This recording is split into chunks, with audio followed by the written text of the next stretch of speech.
You're watching Palatinate TV. Hi everyone, I'm Abigail Briley. I'm a news reporter for Palatinate, and these are the interviews that we've got going for the 2021 SU elections. So today I've got Kathryn with me, who's running to be an SU trustee. So if you'd like to kind of introduce yourself, Kathryn, tell us a little bit about your course, college, a bit about yourself.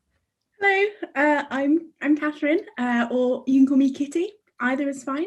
I'm a second-year theologian at Grey College, and I'm from Northampton. That's kind of my little introduction. Kathryn, Kitty, most students will not have heard about the role of trustees. How would you kind of summarise the role, kind of telling the students what it involves? Yeah, so the role of trustee is quite different to the officer elections that you must have been seeing going on all over Facebook and Instagram and everywhere.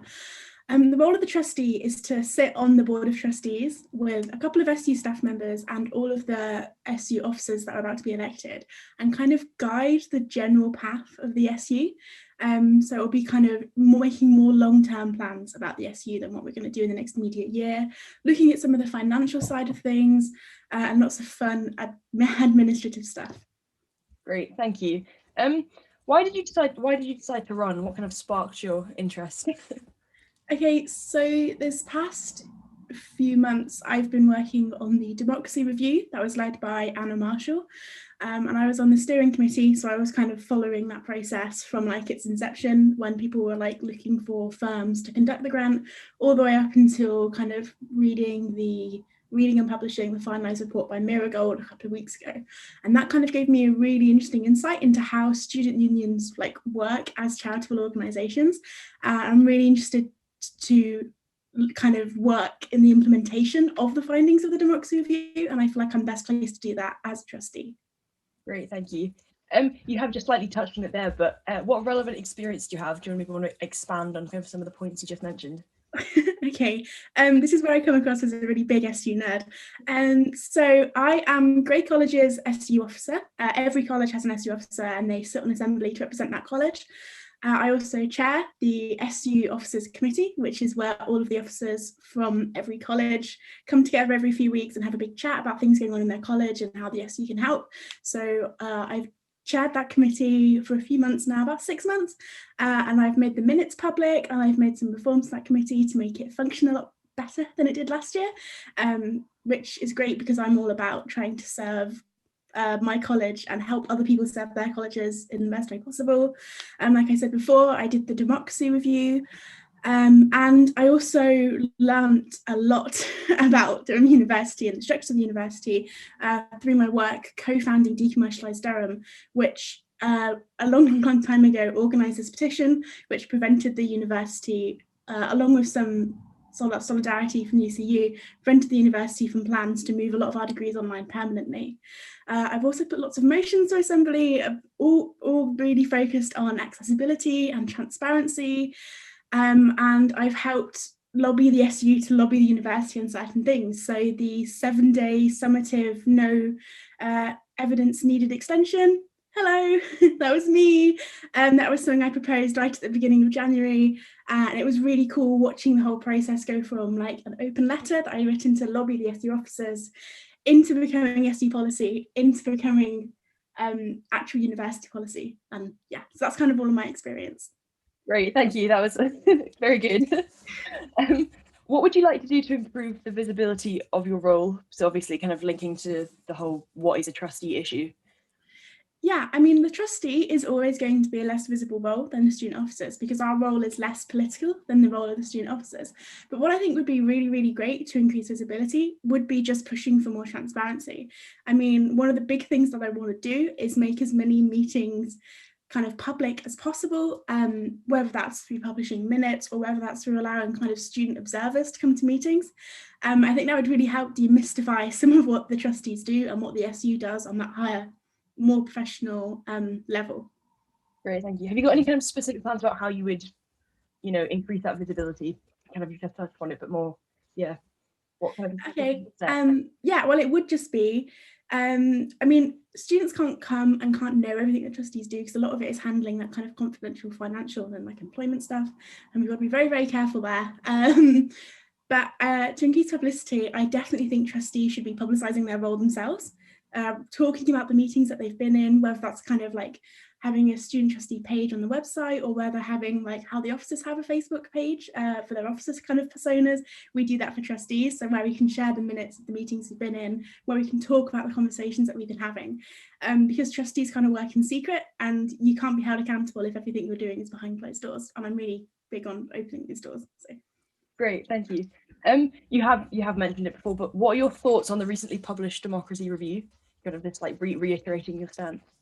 Yeah, so the Democracy Review was a really interesting project to work on. It was one of those projects where I kind of knew that if we made everyone a little bit angry, we'd probably done the right thing. So I was kind of, I found the report really interesting. I think what I really kind of found the most interesting part of it was when it talks about kind of how broken assembly was as a democratic function of the student union, because I mean, I agree, assembly is a nightmare. No one knows who sits on assembly. Abigail, do you know who your academic rep is on assembly? Abigail is shaking her head. You know, sorry. So I think that is the section of the report that I'd like to focus on most, and as a trustee I will definitely want to push for a restructuring of assembly that makes it more accessible and more transparent and less kind of useless. Great, thank you. Durham's satisfaction in its student union was the lowest of all 137 UK universities, according to the 2020 National Student Survey. What would you do about this? What would you do to kind of boost and improve the reputation of Durham's SU? That's such an interesting question to get, because I asked the exact same question to some of the officer candidates at the student union house, like the kind of officer house that the student union held. Yeah, I mean, Durham SU is clearly done a bad job. Everyone at every level of the SU has clearly done a bad job, because if you do a good job, you don't get ranked the worst SU in the country. All I can say is that the things that I've done so far, I hope are contributing to students having a more positive image of the SU. I've put 2 assembly motions through, one which prevented it kind of put pressure on, no, it didn't prevent, technically just put pressure on the student union advertising luxury accommodation, which actually was in conflict with what the officers were campaigning on. And that contradiction was something that I was very uncomfortable with, and a lot of students are very uncomfortable with. So I think the SU is no longer going to be advertising for things it's campaigning against. That's going to help its public image. The other thing that I've passed through assembly is the student officers are now mandated to work with the SU RepsCom, which is the committee that I chair, to make assembly membership public. And I think when students know who's representing them in assembly, they know who their subject rep is, then kind of everyone's opinion of the SU will go up, because it'll be so much more accessible, and you'll be able to kind of work through with your representatives any issues and problems you have, rather than kind of those doors being closed in your face. And I think making the student union more accessible is the best way that we can increase everyone's kind of general opinion of the SU. Nice, thank you. 2 more questions to go. Sorry, I'm conscious I've taken up your time already. If Ron wins the majority of votes and the votes were discarded, would you resign from the role as the trustee candidate did last year, or how would you approach that scenario? Yeah, I would resign. I was a Ron voter last year, actually, because I felt that the way the elections were being handled was being handled inappropriately. I had an officer come up to me in Hatfield Bar, and they campaigned for their replacement, and I thought, hang on, this doesn't seem very fair, and the person who I want to be president has dropped out of the race, so I'm just going to run and I'll see what happens. And then I put my second preferences down, and all of that got deleted, which I thought was just, completely rubbish. And obviously the Ron campaign did bad things and hurt a lot of people, and when we talk about Ron, we have to be careful to not ignore all of the hurt that was caused, especially to women of colour who were victimised so cruelly last year. And when we say we vote for Ron, we have to really, really make sure we're not ignoring the real harm that was done by the Ron campaign. However, I do think that if I was elected to a role when the majority of students didn't vote for me, I wouldn't feel comfortable doing that role with no mandate, so I would step down. Thank you. I think it's for the Zoom meeting, you did do elected in air quotes.